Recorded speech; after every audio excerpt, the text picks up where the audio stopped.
Good morning, Mayor Adams, joined by the administration, the team leaders.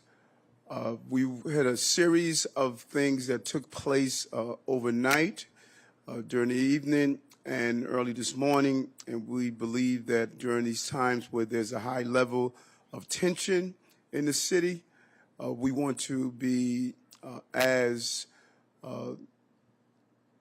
upfront and as informed as possible to the public, to keep them knowledgeable of what is unfolding and what is taking place. And so today, the police commissioner and the deputy mayor Banks and I are coming to just give you some brief updates. One, on a 7-year-old child we lost today due to a vehicle crash. The chief of department, Chief Madry is going to give us an update on that. He was at the scene, and he's going to give us an update on that. The second is an incident that took place at one of our local colleges here in the city. Chief Shell will give a complete overview on what took place there as well. And lastly, Commissioner Rebecca Weiner is going to give an update on what we have dealing with the shooting that took place in Maine. And we're going to give an overview on what we're doing as a city. As we know, the person is still at large, and our hearts go out not only to the victims in Maine, but we also lifted up the family of the 7-year-old child that we lost here due to a vehicle crash in Brooklyn. That was my old precinct, the 88 precinct. I know the area very well, and no parent wants to start their day losing a loved one to any form of incident. So it is heart-wrenching for all of us. We all feel it, and we thought it was just important as these three issues play out, and the current issue that's still playing out in Maine. We wanted to give a complete update. The commissioner and I, we have a line of duty funeral to attend.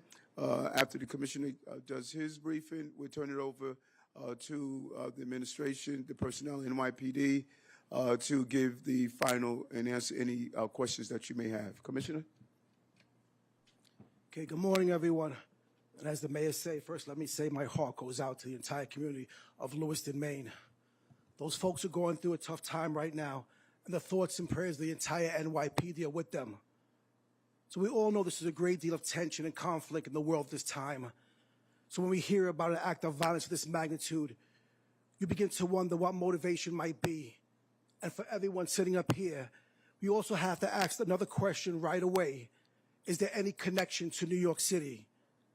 And while this is not our investigation, and answers to these questions are never immediately known, that doesn't mean we have the luxury of waiting for those answers. As law enforcement officials in Maine began flooding the area and working the case, we kept close watch here. My team, along with City Hall, had multiple conference calls to share information. As more details began to emerge and the sheer magnitude of the violence became clear, we made a decision to start marshaling our resources. Granted, there was no specific credible threat to New York City, but to me, we could not remain idle. Our mission is to always protect New Yorkers, and that is exactly what we were going to do. Once a video of the suspect emerged, it wasn't long before authorities identified a person of interest. We took that person's image and sent out an alert to every smartphone in our department. We also made the decision to dispatch investigators to Lewistown, both to gather information as quickly as possible and to offer any support in any way we could. Lewistown is approximately 5 hours away from New York City by car. So with each passing hour, we also had our duty to ensure we had appropriate resources at the ready should the suspect somehow turn up here. I'll tell you right now, I'm extremely proud of our officers who immediately jumped into action, putting a plan in place in such short notice. New Yorkers need to know the NYPD always stands at the ready to protect them and keep our city safe. We will never remain idle when there's a possible threat looming over us, and that is exactly what we demonstrated last night. as this case continues to unfold and the search intensifies for the suspect, you can count on the NYPD to remain vigilant and ready to do our part. Thank you very much. And as the Commissioner and I leave, we and Chief Shell, please update the number of protests and rallies we've had over the last few days. And I cannot really thank the men and women of the New York City Police Department for the job of allowing people to peacefully protest and at the same time maintaining order and discipline. And Chief Shell will go over the number of protests and rallies that took place, but the men and women of the police department, even some of the protests took place in close proximity of each other, but they maintained the level of professionalism that we expect from the New York City Police Department. So I really want to thank them over these last few difficult days, and there are more difficult days ahead of us, but the men and women of the police department really responded appropriately, and job well done as we continue to ensure that the people of the city are safe to go about carrying out their daily functions. Again, I'll turn it over to Chief of Department Mantry. Commissioner, sir. Thank you, Mr. Mayor, and thank you, Commissioner. Good morning to members of the media. As our heart goes out and our prayers go out for the families and the communities of Lewiston, Maine, right now my heart and my prayers are going out to the community of Clinton Hills and the Fort Greene, Ingersoll, Whitman section. As this morning, I made it to the scene where we lost a young 7-year-old. At approximately 10 minutes date, about 7:50 in the morning, one of our department tow trucks with a tow on the hitch was traveling westbound on Myrtle Avenue in the downtown Brooklyn area, Clinton Hills area. The tow truck, as it was proceeding westbound, arrives at the intersection of Myrtle Avenue and North Portland Avenue, attempting to make a right-hand turn to go northbound on North Portland Avenue. Simultaneously, a young mother and a 7-year-old son were walking on the sidewalk of Myrtle Avenue at the intersection of North Portland Avenue, attempting to cross the street going westbound on North Portland Avenue. As the department tow truck made the right-hand turn and started to pass the crosswalk, the young child who was walking with his mother was struck. The child went down. The tow truck operator stopped immediately. EMS arrived to the scene and immediately pronounced the young child DOA on the scene. Right now, it's an active investigation. The collision investigation squad is on the scene, and as it is a very new investigation, the details are limited, and we'll provide an update when we can. But again, my heart goes out to the family of that young boy and his mother and his school, his teachers who were also on the scene. A very tough scene to be at this morning. Thank you. Good morning. Just in regards to Cooper Unius, I want to get a couple of key facts before I give you a quick timeline. We were aware of the walkout protest rally at the school yesterday. School officials asked us to be there. Our police were there from start to finish. The school asked us if we would be in plain clothes, and that's a protocol that we're going to change and talk to all the schools citywide about that protocol. There was no direct threats, there was no damage, and there was no danger to any students in that school. Like I said, our cops were there all day, from start to finish. They were with the 20 protesters that were in the school. They were there at the library. The library doors, the students were not barricaded. The doors were open but closed. A school administrator thought it was prudent to close the doors and place private security as the protesters were coming down the stairs.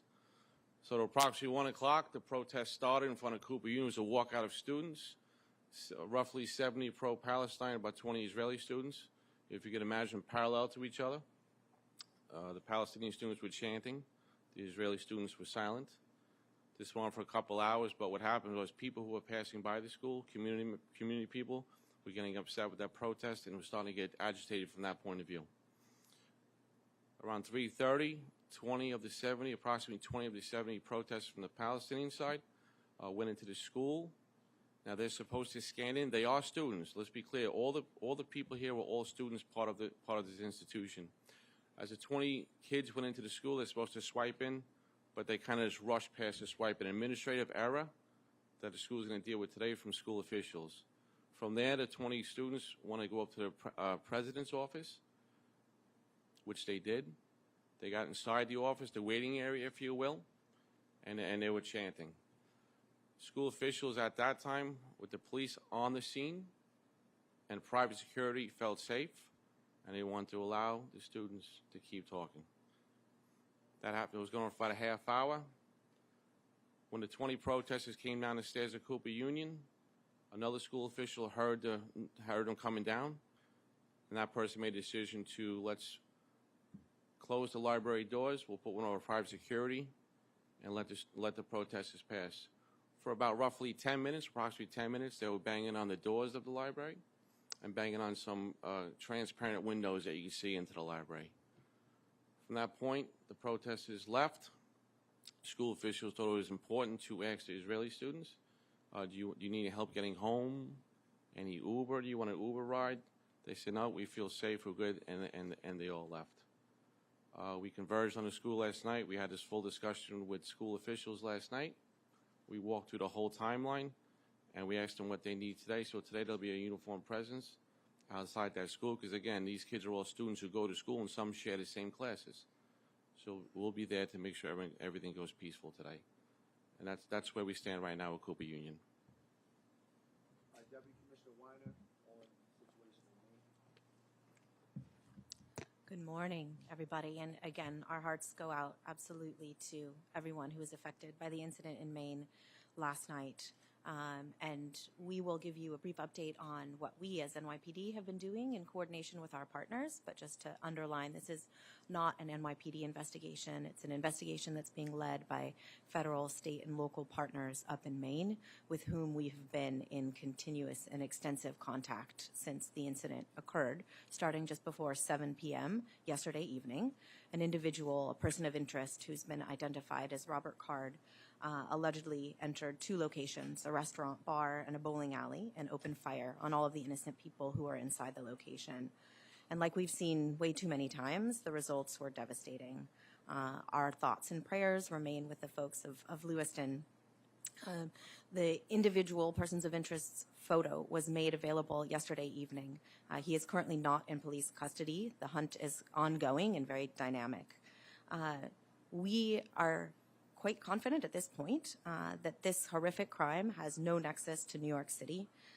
We can't speculate, obviously, as to any motivation, but we don't see any indications at this moment, again, from our perspective here in New York, of any political or ideological leaning. But what we can say is through extensive information sharing with other agencies, NYPD has worked through the knife to make sure that New York City remains safe. And immediately after he was first identified by authorities in Maine, his photograph and all of the identifying information that we had was distributed widely to officers across the city. We've also adjusted our resource deployments, and Chief Shell can speak to these as well, to provide additional touch points, security and observation points at places of entry into the city since yesterday evening.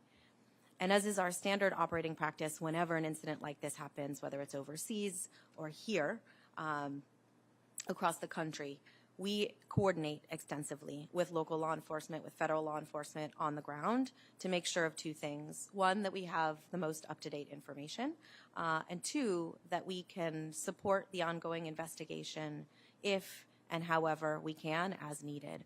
So we ask the proverbial New York question: does this have any impact to New York? And do we have anything in our holdings that could enhance or support the investigation? We do this via an information sharing network called Operation Sentry that's been established for over a decade, that includes several hundred law enforcement agencies across the country. And we're extremely grateful to federal, state, and local law enforcement partners via Operation Sentry in Maine and the broader Northeast, who have been in real time as they have been dealing with this investigation and manhunt, sharing critical information with us to make sure that we can protect New York City. And I do want to reiterate, We don't see any nexus to New York City with this incident, tragic as it was. But we've been saying this a lot over the last couple of weeks, and we always do.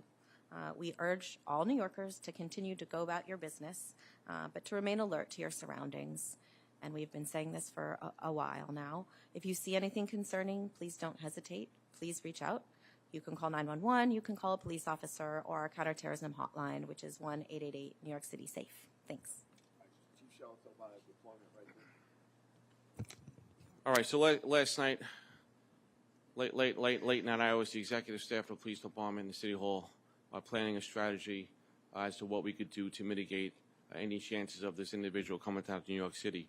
The first thing, we activated our JOC, which is right behind you, to make sure they're in touch with all city agencies, Amtrak, Port Authority, MTA. We put out what we call critical messages to every cop, every uniformed person in the city, with the literature we had about picture and the Subaru he was driving. We had an alert on that car.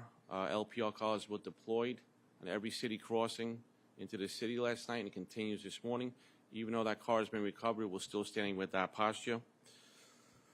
Right now, we have a level 4 activation going on in New York City. That's over 900 cops mobilized. We split the city into 2 parts, and those police officers will be deployed to high sensitive locations throughout the day. This is an abundance of caution we're doing this. Our aviation units will be staggered today throughout the day as to keep a continuous flight up to make sure if anything happens, we're ready to go. Again, this is cautionary. As the Deputy Commissioner mentioned, no direct to New York City, but everything always comes back to New York City one-way fare, or actually comes back. So this is what we did last night. We're going to stay in this posture all day, and we'll watch the news and get updates from Maine as we go. Okay? All right, we'll take a few questions on all 3 incidents that was updated. All right, David. I wanted to ask about the child who was killed in Brooklyn. I don't know, I'm not as familiar with NYPD tow truck drivers, but are there in-car dash cams or any indication that the driver was distracted at all, or I guess any more information from preliminary? Well, that this incident, thank you for your question first and foremost. This incident is very new, so our collision investigation squads, detectives, they're going through all the protocols. You know, our tow truck operators are civilian operators, civilian members of the service, so that's going to be all part of the investigation. Cameras, witness accounts, and inspecting, of course, the inside of our tow vehicles and seeing what it was equipped with.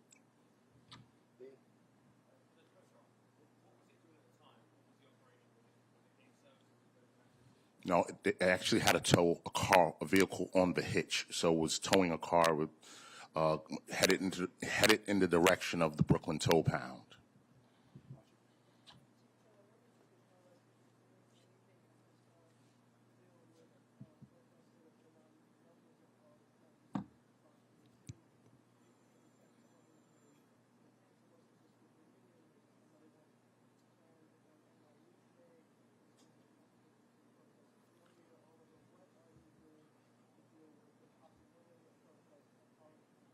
All right, so this protest, let me just give you a quick update before I get to that question. We've had roughly 110 protests over the last 19 days, encompassing roughly 70,000 rallies, protesters.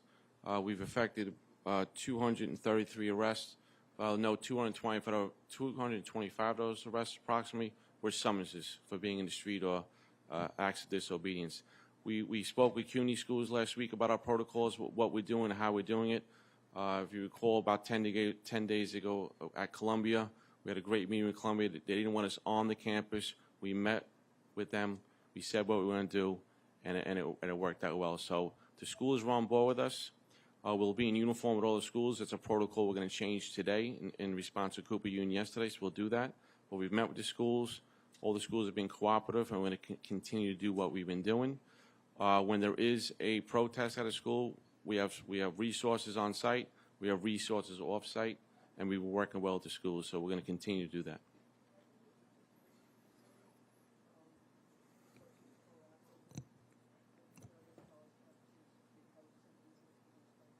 Right, so we have locations designated by each patrol borough, schools, high sensitive locations where there are cops are already there. So, for instance, last night in Manhattan South, we had cops at CUNY schools, even though there wasn't a protest. So we are doing that.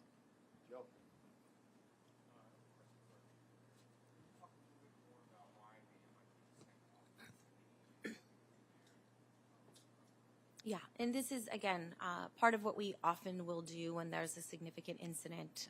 We can support investigation with resources that we have back here, and we do that habitually.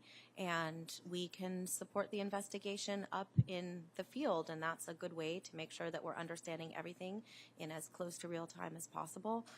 There are a number of law enforcement agencies that have surged to Maine since the incident took place, both federal, state, and local. So NYPD is part of a larger team of regional partners that are there just to help out as this manhunt is underway.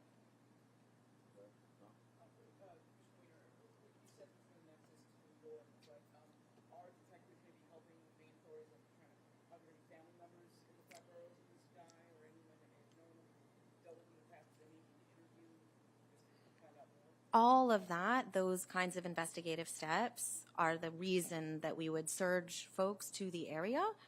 We have no indications of any family members in our AOR right now, our area of responsibility. But again, this is usually a collective effort when it's a high priority investigation like this, involving an area that is relatively rural. So there's a number of law enforcement agents who are there on the ground that can help wherever the investigation leads us. But again, we see no indication of any nexus to New York City at all.